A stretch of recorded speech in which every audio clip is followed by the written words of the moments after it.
Hello दोस्त, कैसे हो आप लोग। आप लोग बहुत अच्छे से होंगे ऐसा मुझे लगता है। मैं आज अपने बारे में थोड़ा सा बताता हूँ, फिर मैं लेक्चर आगे शुरू करता हूँ। आप लोग जानते होंगे तो ठीक है, नहीं तो मेरा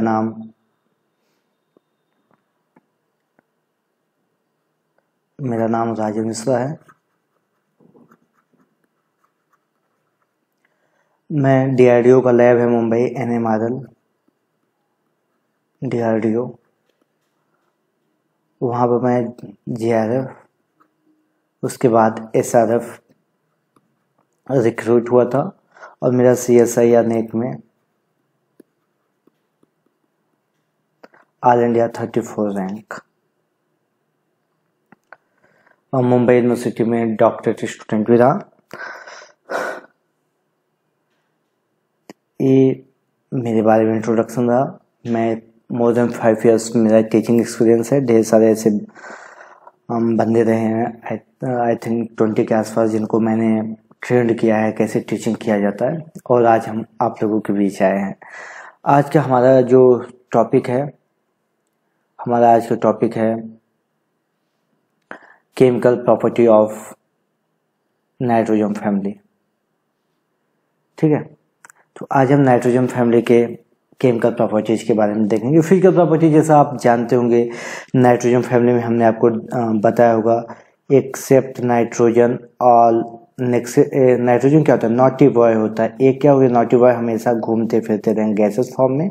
other elements phosphorus to bismuth किस में होते हैं, ये सभी सॉलिड के फॉर्म में होते हैं। दूसरा चीज, नाइट्रोजन के except all elements have electron.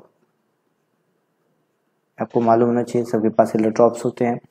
और एक बात और इम्पोर्टेंट हम बात बता दें, जितने भी मेटल्स होते हैं उसमें गोल्ड और कॉपर के अलावा जितने भी ऑल मेटल्स होते हैं सब ग्रे सिल्वर कलर का होता है। ठीक है, ग्रे सिल्वर कलर का होता है। ये आपको सभी मेटल के लगभग सेम होते हैं।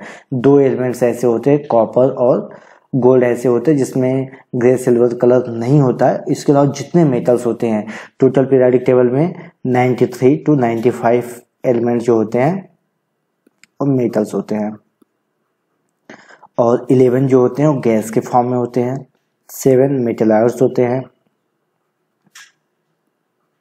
ठीक है, और ये सारी चीज़ें आपको आनी चाहिए। आपको वैसे 2 ऐसे होते हैं जो बिलो रूम टेम्परेचर लिक्विड होते हैं, और 7 ऐसे होते हैं, 8 ऐसे होते हैं जो क्या होते हैं, लिक्विड के स्टेट में होते हैं, रूम टेम्परेचर से थोड़ा मतलब 35 डिग्री के आसपास हो, लिक्विड फॉर्म में होते हैं। ये सब तो हो गया ब्रीफ इंट्रोडक्शन इसके बारे में। आइए हम अपने टॉपिक पर आते हैं। ठीक है,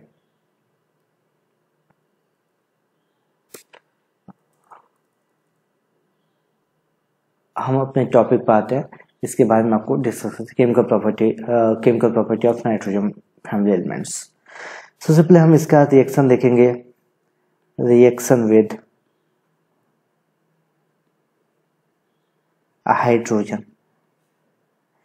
नोट करना, ये हम पी ब्लॉक केमिस्ट्री लेक्चर 3 है, इसके पहले मैंने लेक्चर 1 लेक्चर 2 अपलोड किया है, उसको आप देख सकते हो। ये जो है लेक्चर 3 है, इसमें नाइट्रोजन फैमिली एलिमेंट्स के, नाइट्रोजन फैमिली के हम केमिकल प्रॉपर्टी को केवल डिस्कस करेंगे। ठीक है, और आपके NCERT को कवर करते हुए, आपके स्टेट बोर्ड को कवर करते हुए, जो आपके एग्जाम में जितनी पॉसिबिलिटी हैं जो आ सकते हो, उन सारी चीज़ों को ध्यान में रखते हुए वीडियो तैयार किया गया। प्लीज़ ध्यान से इसको समझना। ये ध्यान देना, हाइड्रोजन होते हैं तो हाइड्रोजन पर क्या होता है, H+ नोट करना, और जो A एलिमेंट्स होते हैं इसके ऊपर क्या होता है, ये सारे एलिमेंट्स पर क्या होता है, एलिमेंट्स नेगेटिव में कितने चार्ज शो करते हैं, -3। ध्यान देना, मैं आपको याद नहीं करना होगा। तो ये जब ये -3 शो करते हैं, हाइड्रोजन +1 होता है। ये दोनों जब कंपाउंड एक दूसरे से रिएक्शन करने के बाद बनाएंगे तो क्या बनेगा, EH। हाइड्रोजन का चार्ज E के नीचे 1, और इसका E का नेगेटिव चार्ज इसके नीचे। मीन्स ये जितने भी एलिमेंट्स होते हैं हाइड्रोजन से रिएक्ट करके EH3 टाइप के हाइड्राइड का फॉर्मेशन करते हैं, EH3 टाइप के हाइड्राइड का फॉर्मेशन करते हैं। ठीक है, अब एग्जांपल आप पूछोगे NH3 PH3 ASH3 SBH3 ऐसे ये फॉर्मेशन करते हैं और यहाँ पर बिस्मथ का भी हाइड्राइड होता है। इस प्रकार से हाइड्रोजन से रिएक्शन करने के बाद इनके ऐसे नेचर होते हैं, ये आपको समझ में आ रहे होंगे। ठीक है, उसके बाद हम आप लोगों को कुछ और चीज़ें बता रहे हैं, ध्यान समझना। हाइड्राइड है तो आप जानते हो टॉप टू बॉटम जाने पर मीन्स नाइट्रोजन टू बिस्मथ जाने पर मेटेलिक कैरेक्टर इंक्रीज होता है, मेटेलिक कैरेक्टर इंक्रीज होता है। ठीक है, ये आप जानते हो। अब ध्यान समझना, टॉप टू बॉटम जाने पर यहाँ पर जो इसका होता है, इसकी स्टेबिलिटी, हाइड्राइड की स्टेबिलिटी डिक्रीज होती जाती है। हाइड्राइड की stability top to bottom nitrogen to bismuth जाने पर डिक्रीज होती जाती है। हाइड्राइड की स्टेबिलिटी डिक्रीज होगी। अगर NH3 का हाइड्राइड ज़्यादा स्टेबल होगा देन PH3 का इसका होगा, मतलब ये हाइड्राइड की स्टेबिलिटी अगर डिक्रीज होती जाएगी तो आपको कुछ समझ में आ रहा है क्या आपको मिल रहा है? आप जानते हो यहाँ पर इस आगे जो मैं बताने जा रहा हूँ उसके पहले आपको मालूम होना चाहिए रिडक्शन क्या होता है। हाइड्रोजन कहीं पर अगर हाइड्रोजन का एडिशन हो जाए या इलेक्ट्रॉन का एडिशन हो जाए तो उसको रिडक्शन कहते हैं। हाइड्रोजन एलिमिनेट हो जाए या तो इलेक्ट्रॉन उसमें से बाहर निकल जाए उसको हम कहते हैं ऑक्सीडेशन। और भी डेफिनेशन होते हैं और भी कॉन्सेप्ट होते हैं, हम उसको नहीं डिस्कस करें। हमें जो यहाँ से काम है, ध्यान से देखना, ये जल्दी ब्रेक नहीं होगा क्योंकि ज़्यादा स्टेबल, लेकिन ये इजीली ब्रेक हो जाएगा। तो ये जल्दी से हमें हाइड्रोजन दे देगा, H+ दे देगा, यहाँ से जल्दी से हाइड्रोजन हमें बाहर निकल जाएगा। मीन्स जो हाइड्रोजन जल्दी से दे देगा तो दूसरे को अगर इसके साथ बिस्मथ हाइड्राइड के साथ कोई दूसरा कंपाउंड अगर ऐड होता है तो बिस्मथ उसको आसानी से अपना हाइड्राइड आंस दे देगा, मीन्स उसको इजीली रिड्यूस कर देगा। ठीक है, तो नाइट्रोजन टू बिस्मथ जाने पर रिड्यूसिंग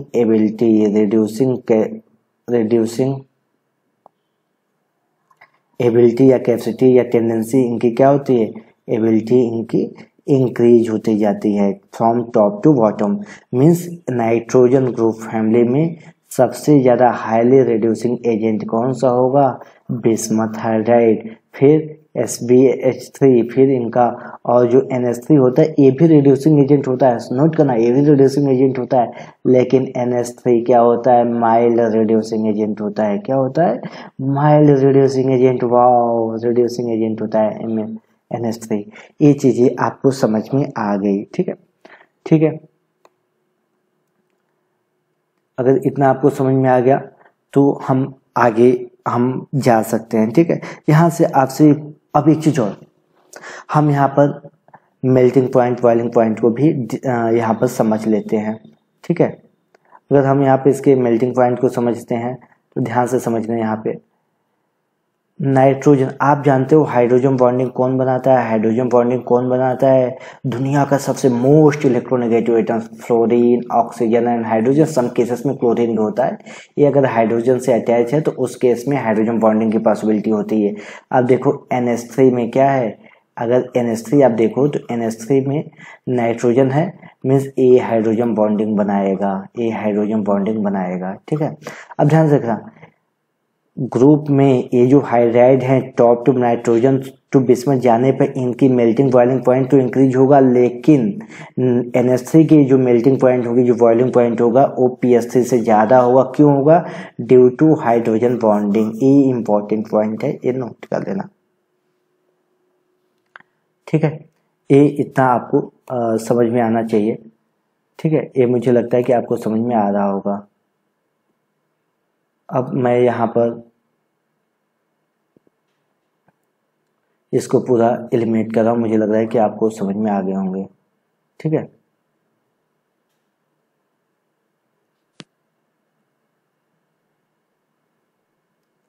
हम दूसरी केमिकल प्रॉपर्टीज को देखते हैं। दूसरा प्रॉपर्टी देखते हैं किसके साथ, रिएक्टिविटी टुवर्ड्स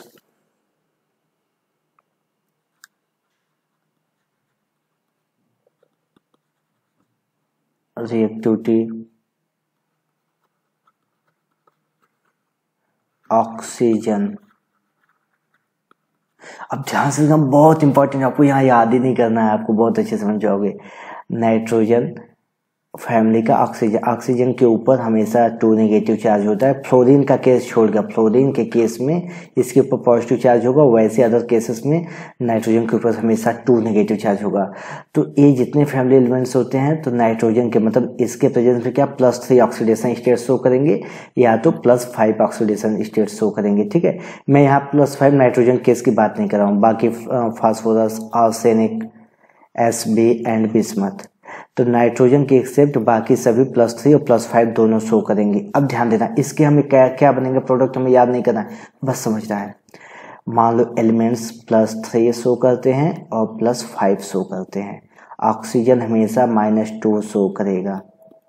अगर +3 इसके साथ बनेगा तो EO बनेगा, O का नेगेटिव चार्ज इसके नीचे 2 और इसका +3 ऑक्सीडेशन स्टेट इसके साथ। सेम केस में यहाँ पर एलिमेंट्स इसका ऑक्सीजन का यहाँ पर चार्ज ये हो जाएगा और एलिमेंट्स का मीन्स P ब्लॉक का यहाँ पर चार्ज हो जाएगा। ये 2 टाइप के ऑक्साइड बनाते हैं, 2 टाइप के ऑक्साइड बनाते हैं। कौन कौन से ऑक्साइड बनाते हैं? E2O3 and E2O5। ओके, आपको याद ही नहीं करना, अब ध्यान से देखना। टॉप टू बॉटम यानी आपने बताया था, मैंने पिछले लेक्चर में बताया था, ये दोनों क्या होते हैं? नॉन मेटल्स, NM होते हैं। NM का मतलब नॉन मेटल्स। ये दोनों क्या होते हैं? मेटेलॉइड्स होते हैं। ये दोनों क्या होते हैं? मेटेलॉइड्स होते हैं। और बिस्मथ क्या होता है? मेटल्स होते हैं। आपको मालूम है नॉन मेटल के ऑक्साइड हमेशा एसिडिक इन नेचर होगा, मीन्स N2O3 और P2O3, P2O5, ये दोनों हमेशा, ये सब क्या होंगे? Acidic in nature. फिर AS2O3, AS2O5, Sb2O3 और Sb2O5, ये क्या होंगे? Amphoteric in nature. Amphoteric in nature, amphoteric acidic basic दोनों कंडीशन, दोनों कैरेक्टर शो करेंगे, कंडीशन पर डिपेंड करेगा। उसके बाद बिस्मथ का जो होगा Bi2O3, बिस्मथ का क्या होगा? ये क्या शो करेगा? ये बेसिक शो करेगा, बेसिक। सम केसेस में इसका B2O5 भी बनाता है, ये भी बेसिक होगा। ठीक है, ये चीज़ें आपको समझ में आ गई। मैं फिर से आपको समझा रहा हूँ, प्लीज़ जिनको नहीं समझ में आया कि ये कैसे बने हैं तो ध्यान से देखना। A+3 और +5 ऑक्सीडेशन स्टेट शो करेंगे, नेगेटिव ऑक्सीडेशन स्टेट क्यों नहीं शो करेंगे? क्योंकि ऑक्सीजन इज मोर इलेक्ट्रोनेगेटिव, तो ऑक्सीजन सबसे ज़्यादा मोस्ट इलेक्ट्रोनेगेटिव है, सेकेंड मोस्ट इलेक्ट्रोनेगेटिव, तो इसके प्रेजेंस में ये एलिमेंट्स हमेशा पॉजिटिव ऑक्सीडेशन स्टेट शो करेंगे। ठीक है, A+ हो गया, A- हो गया। उस केस में आप ध्यान से देखिएगा, आप लोग हम इनकी बात करें तो आप अगर यहाँ पर देखो तो E+3 ऑक्सीडेशन स्टेट O2-, इनसे जो बनेगा क्या होगा? O पहले लिखो, O का जो चार्ज है, O का चार्ज E के नीचे और E का चार्ज O के नीचे, इस टाइप का ये बनाएगा ऑक्साइड्स। और दूसरा अगर हम इस केस की बात करें तो E+5 और O2-, इसको आप कैसे लिखोगे? O पहले लिखोगे, O का चार्ज E के नीचे 2 और E का चार्ज इसके नीचे, इस टाइप का ये यहाँ पर प्रोडक्ट फॉर्मेशन होगा। ठीक है, इतना तो आप लोगों को समझ में आ गया होगा। ठीक है, अब इसके कुछ प्रॉपर्टी, अब आपको मैंने शुरू बताया कि इनके ऑक्साइड्स के नेचर क्या होंगे। ऑक्साइड नाइट्रोजन और फास्फोरस के जो ऑक्साइड होंगे acidic in nature, because these two are non-metals. Arsenic and antimony oxides are metal. These are metalloids, so their oxide has amphoteric character. Bismuth is a metallic substance, so its oxide has basic character. Okay, I think you know very well. हम इसको और properties का discuss कर रहे हैं। ठीक है, इसको समझा रहे हैं, आपको समझना।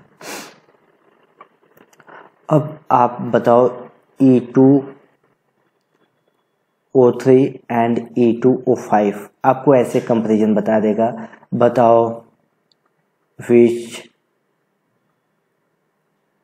One is more acidic? More acidic,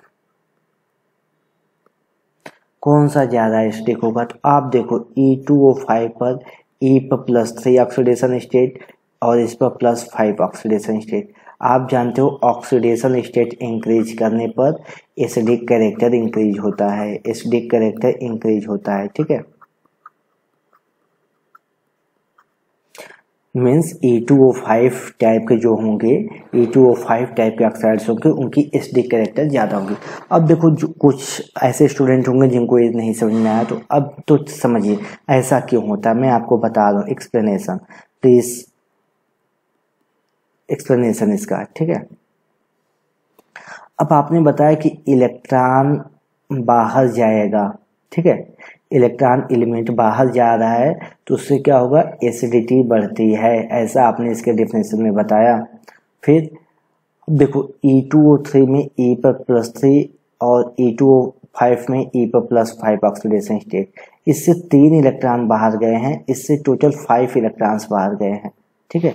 तो किससे ज़्यादा इलेक्ट्रॉन गए, E2O5 से इससे ज़्यादा इलेक्ट्रॉन्स बाहर गए हैं, तो ये क्या होगा, मोर एसिडिक होगा। मीन्स ऑक्सीडेशन स्टेट जितना ज़्यादा होगा, पॉजिटिव ऑक्सीडेशन स्टेट जितना ज़्यादा होगा, उससे इलेक्ट्रॉन्स उतने ज़्यादा बाहर रिलीज हुए होंगे, सो उसकी ऑक्सीडेशन स्टेट ज़्यादा होगी और एसिडिक कैरेक्टर उसका ज़्यादा होगा। एक और यहाँ पर पॉसिबिलिटी है, क्वेश्चन राइज हो सकता है, कौन सा, which one is more covalent character,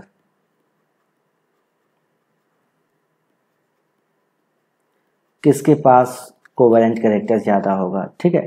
तो आप जानते हो, क्या आप जानते हो, class 11th chapter periodic properties में आपको ऐसा बताया गया है कि जितना ज़्यादा चार्ज होगा, चार्ज जितना ज़्यादा होगा उनका क्या होगा, पोलराइजेशन ज़्यादा होगा, क्या होगा, पोलराइजेशन उनका ज़्यादा होगा, मोर पोलराइजेशन। सो मोर पोलराइजेशन से क्या होगा, उनमें कोवैलेंट कैरेक्टर ज़्यादा होगा, कोवैलेंट कैरेक्टर ज़्यादा होगा, ठीक है। अब ध्यान दो, E2O5 और E2O3 में इसके ऊपर ऑक्सीडेशन स्टेट +5 है, यहाँ पर +2 +3 है, तो यहाँ पर चार्ज ज़्यादा है, प्लस चार्ज ज़्यादा है, तो इसका कोवैलेंट कैरेक्टर ज़्यादा होगा, ठीक है, इसका कोवैलेंट कैरेक्टर इसका ज़्यादा होगा। तो यहाँ से आप अगर P2O5 P2O3 में कौन ज़्यादा एसिडिक होगा, P2O5, कौन ज़्यादा कोवैलेंट कैरेक्टर किस में होगा, P2O5 में ज़्यादा होगा। ये आपको आंसर आपको समझ में आ गए होंगे, ठीक है। हम इसके बाद दूसरे इसके केमिकल प्रॉपर्टीज को यहाँ पर आपको बताने जा रहे हैं। आप इसके बाद इसका स्क्रीनशॉट ले सकते हो, आई थिंक आपको समझ में आया होगा, ओके।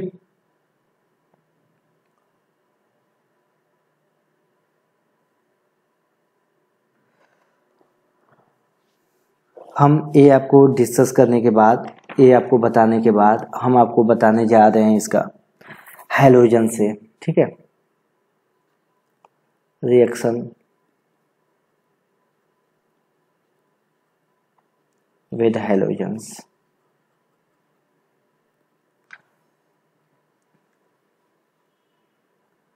ठीक है, तो ये हैलोजन के केस में क्या होता है, हैलोजन के केस में अब ध्यान समझना, halogens are more electronegative than, देखो अगर यहाँ पर nitrogen, phosphorus, arsenic, antimony, bismuth, electronic number कैसे आपको फाइंड करना है, 8 18 18 32 32 मैंने बताया था, लेक्चर 1 आप देखना।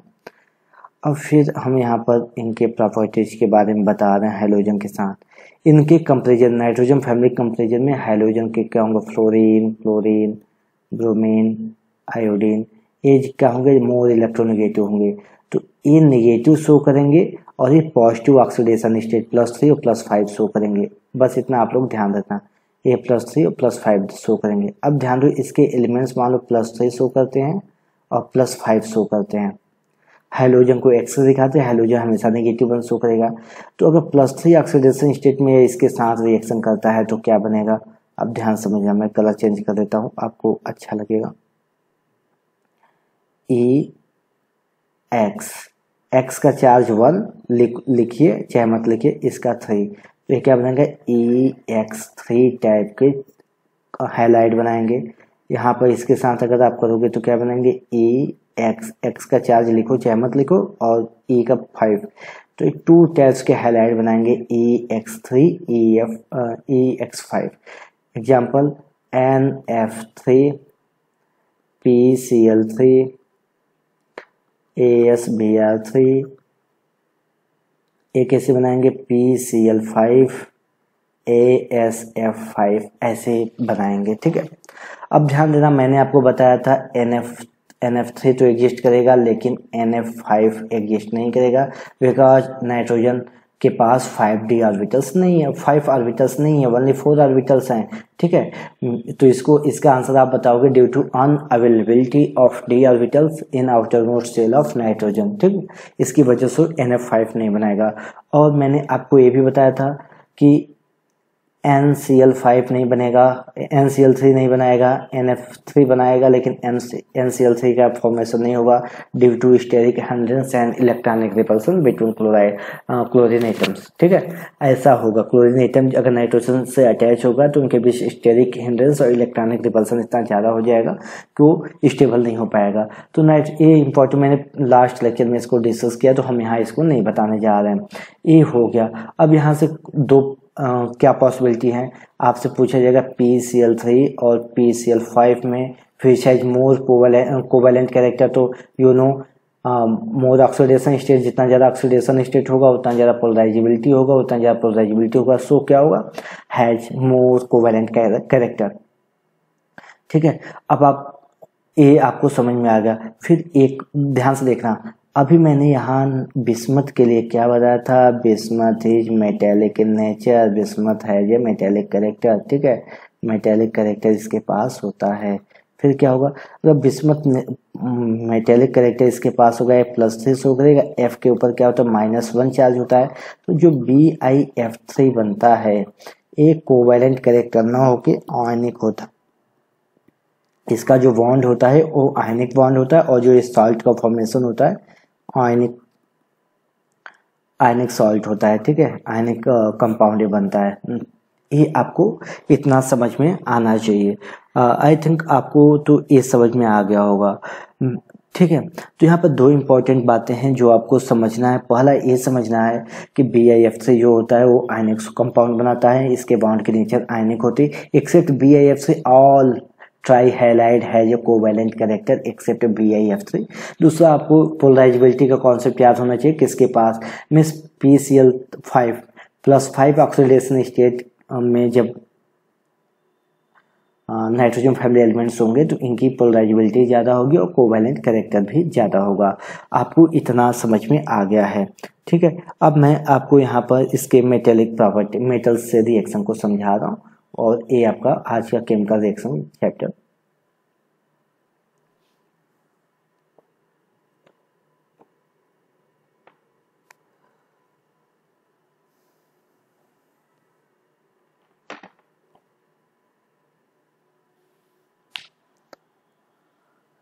अब ध्यान देना, मैंने आपको बताया कि रिएक्शन विद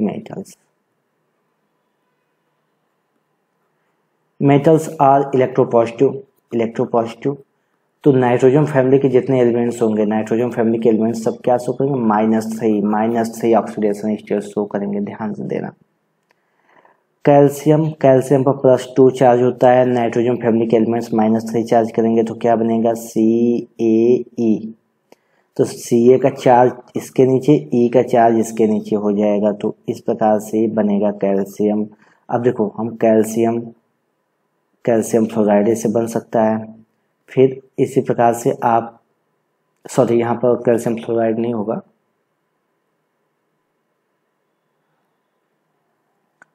यहाँ पर नाइट्राइड होगा। अगर हम सोडियम की बात करें, सोडियम पर +1 चार्ज होता है, ठीक है, और फास्फोरस पर -3 चार्ज होता है, तो ये क्या बनाएगा, Na3P। ऐसे ही अगर हम जिंक की बात करें, जिंक पर +2 चार्ज होता है, As के साथ इसका कराओगे -3, तो एक क्या बनाएगा, Zn3AH2। इस प्रकार से मेटल से रिएक्शन करने के बाद ये नाइट्राइड टाइप का जो बनाएगा, नाइट्राइड, फास्फाइड, आर्सेनाइड, इस तरीके से ये फॉर्मेशन इनका होता है, ठीक है। तो मुझे लगता है कि आपको इसके केमिकल रिएक्शन समझ में आ गए होंगे कि कैसे ये मेटल से रिएक्शन करता है, कैसे ऑक्सीजन से रिएक्शन करता है, कैसे हाइड्रोजन से रिएक्शन करता है, कैसे हैलोजन से रिएक्शन करता है। ये सारी चीज़ें आपको बहुत अच्छे से समझ में आ गई होंगी, ठीक है। तो दोस्त अगर मेरा ये वीडियो आपको अच्छा लगा होगा तो आप इसको लाइक कीजिएगा, कमेंट कीजिएगा, मेरे चैनल को सब्सक्राइब कीजिएगा। आगे सारी चीज़ें जैसे इतनी ईजी वे में मैं बता रहा हूँ, इससे भी ईजी वे में आपको हम आगे एक्सप्लेन करते रहेंगे। और जिनको मेरे से मैं यूपी बोर्ड और सीबीएसई बोर्ड के लिए मैंने कोर्स शुरू किया है 2 मंथ का, दोनों बोर्ड के लिए, मीन्स यूपी बोर्ड मीन्स सारे स्टेट बोर्ड के लिए, सीबीएसई और आईएससी बोर्ड के लिए। तो स्टेट बोर्ड के लिए मैंने 499 में कंप्लीट सिलेबस और सीबीएसई के लिए 799 में कंप्लीट सिलेबस 2 मंथ के लिए किया है। जिनको मेरा एक कोर्स करना है उनके लिए मेरा ये व्हाट्सअप नंबर है 7703912119। इस पर आप मुझे कांटेक्ट कर सकते हैं। डेमो क्लास तो यहाँ पर आप मुझे देख चुके हैं, अगर है तो आपको कांटेक्ट करना होगा। डेमो क्लास इसके बाद में आपको 2 डेमो क्लास देंगे, उसके बाद आपको